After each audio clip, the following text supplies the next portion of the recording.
नमस्कार, स्वागत करतनी अपना चैनल जीजीएन एक्सच पर। और आज हम पहुंचल बानी नरीमपुर में।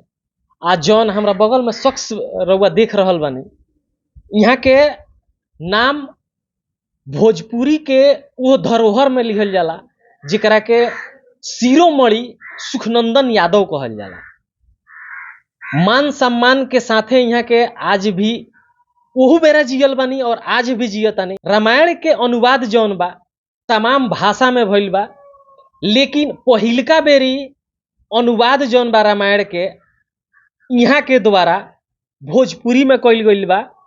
आ देख सकतानी हमरा हाथ में एगो किताब बा जौना के नाम बा श्री सरस रामायण भोजपुरी।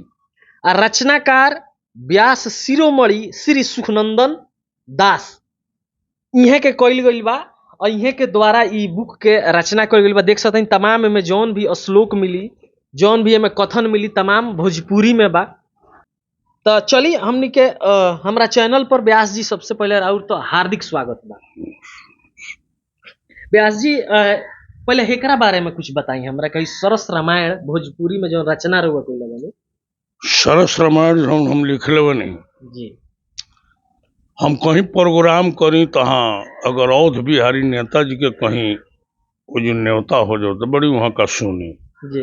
अब बार बार कहीं कि सुखनंदन जी इतना जानकारी केहू के लगे नहीं कि कुछ किताब लिख दो, ना रहो तो नाम रही। तो हम मन में अपना बड़ा सोची कि भोजपुरी में हम का लिखी। बार बार वहाँ कहीं बाकी चीत नहीं चढ़ी। हमरा ऐसा निपढ़ आदमी के लिखल के रामायण पढ़ी।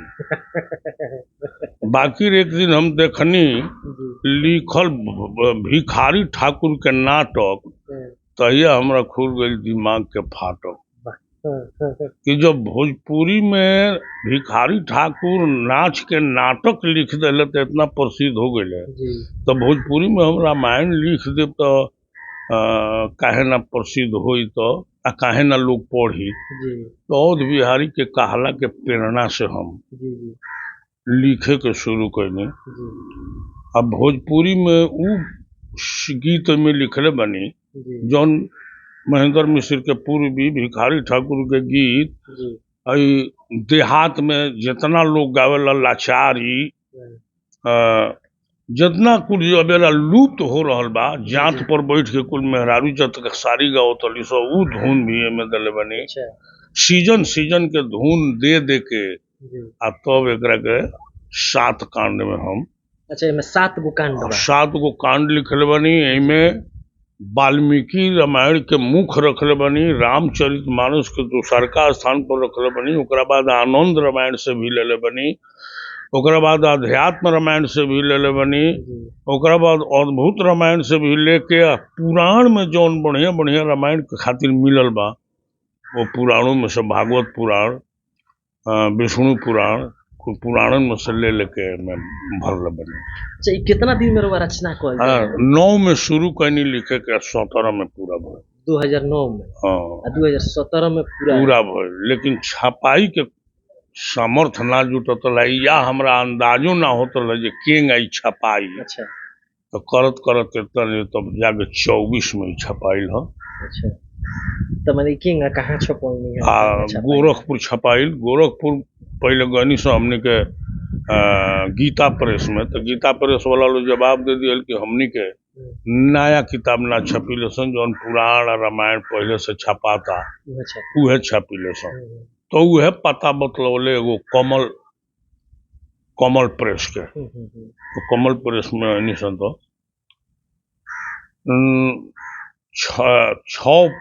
6 इंच चौड़ा या 9 इंच लंबा के हम जौन कागज पर लिखले रही तो 1000 पेज भई रहे।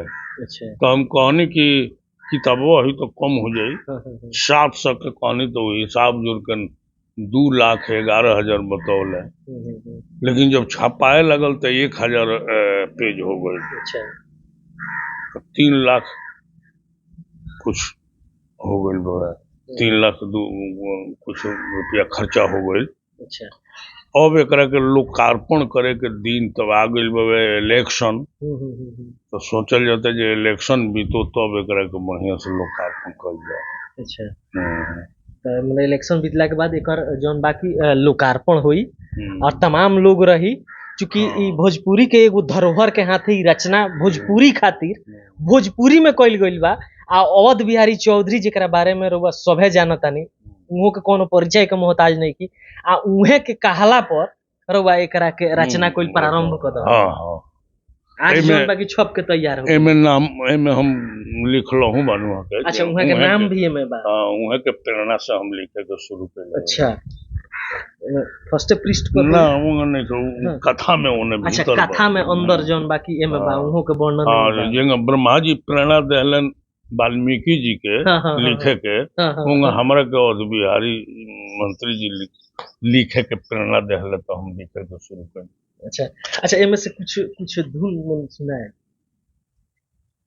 और धुन तइम बहुत बावे, जैसे तुलसीदास जी लिखले बनी जे क्षमा जे वर्णा नाम और संधा नाम रासा नाम छंद शामपी वर्णों के हिसाब से, तो हम ओकरा के भोजपुरी में लिखले बनी, पब्लिक से कल बनी कि पढ़ी हो गलती सम्हारी ए सनारी भाई, पढ़ी हो गलती सम्हारी। भोजपुरी में लिखत नहीं बहुत गलती है, ओकरा के रउआ संभार के पढ़ो।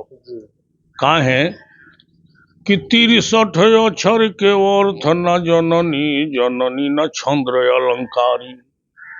संस्कृत में 63 गो अक्षर होला, अलग अलग ओकर अर्थ होला। हम कुछ नहीं जानत ये कौन अक्षर के का अर्थ हो। बहुत छंद होला, 7 तरह के छंद बा, बहुत तरह के अलंकार बा, ये हमरा कुछ मालूम नहीं है। 63 अक्षर के अर्थ न जननी, जननी न छंद्र अलंकारी। कवि न होई गावे के न जानी, आदत से बानी लाचारी ए सनारी भाई, पढ़ी हो गलती सम्हारी। अपना जगह तुलसीदास जी क्षमा मंगले मनी हमरा से गलती होकर तो रुआ लोग अपना के ई गंवारू भाषा में लिखले बनी, देहाती भाषा भोजपुरी हो, एमे बहुत बात तो ओकरा के संहार के रूप में अर्थ लगा के लिख। ऐसे ऐसे राम के नामे बा, हम लिखले बनी जे राम से बड़ा हो राम के नाम, राम से बड़ा हो राम के नाम।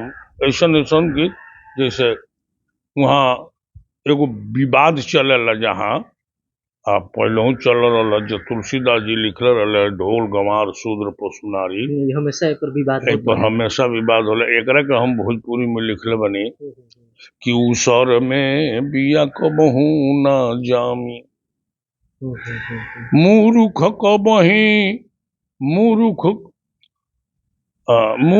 कबही प्रीति न करी है, कुटिल न करी है प्रीति। माने जे जौन बा उ ना हो सकेला, यही पर बा वो जौन चौपाई तुलसीदास जी लिखले बनी, वही के हम भोजपुरी में वही तरह से उलाट दिल बनी। साफ क्लियर में हो गई बा जे बात भोजपुरी में यह बात है। जैसे कि वहाँ का अथी में देवनागरी में लिखले बनी, तो कुछ ऐसा भाषा बा जौना के अर्थ लोग समझिए न पावेला।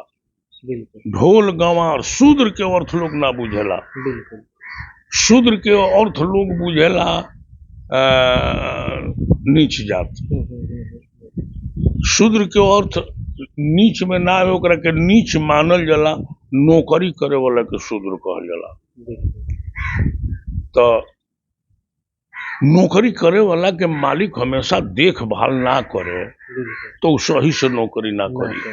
जेंगती ये बेरा शिक्षा पिछड़ल मास्टर लोग के ना पढ़ावला से, वो तरह से जो है देखभाल आ कड़ाई नहीं खे तो बिगड़ में तो शूद्र ओकरा के कहल जाला। लोग अर्थ लगा देला जे शूद्र तो ई कहत लो हरिजन है अथी के ना ओकरा के नहीं कहत एमे ओकरा के हम खोल दिल बनी। अच्छा एमे पूरा हाँ एक गीतिया में खोल दिल बनी। हाँ ओकरा के पढ़ला से समझे के केहू के समझावे के ना पड़ी ओकरा के पढ़ते में समझ में आ जाए जो है ये बात। मतलब ये बयान के लेके काफी हंगामा भी अपने यहाँ होत रहेला। हाँ। लोग के बरगलावे के भी प्रयास लोग करेला जी। तो ये माने ये किताब जौन बा एमे पूरा खोल के भोजपुरी भाषा में समझा दिल बने। अच्छा एकर जहिया विमोचन होई तहिया हमनियों के जी उपस्थित रहे सब एकदम एकर प्रचार पाछे कितना बुक छपल बा? 1000 बुक छपा गइल। हाँ अच्छा तो ई बाजार में भी जब एकर विमोचन हो जाई तो अब कोई पर हम लिखले बानी मूल्य नहीं लिखले। अच्छा कोई मूल्य अनुदान लिखे सहयोग राशि लिखले। सहयोग राशि रहे। हाँ जे अबे निस्वार्थ ऐसा हम काम कैले बनी तब तक कुछ सहयोग लोग अपना मन से जौन दे दी। बिल्कुल मतलब एकर लोकार्पण जब हो जाई तो एकर कोनो राशि नहीं है कोनो एकर कीमत नहीं है तो अनमोल खजाना बा। आ सहयोग राशि रउआ अपना तरफ से रउआ दे सकतानी। ये बुक के रउआ बाजार से प्राप्त कर सकतानी जहाँ भी अवेलेबल हुई बतावल जाई रउआ कि कहाँ कहाँ मिली। सीवान गोपालगंज छपरा भोजपुरी भाषा भाषी के लोग के ही उपलब्ध करावल जाए।